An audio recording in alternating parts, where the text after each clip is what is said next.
వారు ఉంటారు. నువ్వు ఇది చేయలేవు, నువ్వు అది చేయలేవు, నువ్వు చేతకందానివి, నువ్వు కిచెన్లోనే పడి ఉండు, నీకు ఏమి చేతనవ్వట్లేదు, నీకు బుద్ధి లేదు, నీకు జ్ఞానం లేదు, నువ్వు వివేకం లేదు, నీకు చదువు లేదు, నువ్వే పని చేయలేకపోతున్నావు, నువ్వు బలహీనరాలు, ఇంట్లో అడుగు పెట్టిన దగ్గర నుంచి మాకు దరిద్రమే సంభవిస్తుంది.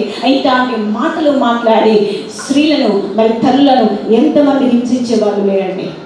ఈ యొక్క పరిస్థితి గుండా నువ్వు గనుక వెళితే దేవునితో మాట్లాడుతున్నాడు, దేవుని ఏర్పాటు చేసుకున్నాడు.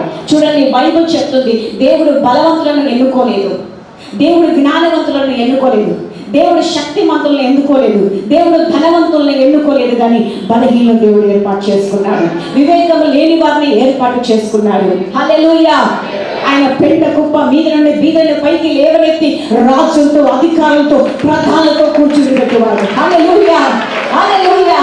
ఒకవేళ నీ ఇంటిలో కనుక నిన్ను ఎవరు పట్టించుకోకపోతే, నీ సమస్యలు అర్థం చేసుకోకపోతే, నువ్వు ఎందుకు పుట్టావో, నువ్వు ఎందుకు జీవించావో, కోడలుగా ఈ కుటుంబంలోకి ఎందుకు వచ్చావో, చనిపోతే బాగుండు అనేక విషయాలు మాటలతో నిన్ను ఎవరితో కృంగదీస్తున్నారు. దేవుడు నీతో మాట్లాడుతున్నాడు, దేవుడు నిన్ను కనపరచబోతున్నాడు. నీ విలువేంటో నీ కుటుంబం ముందే దేవుడు తెలియజేయబోతున్నాడు.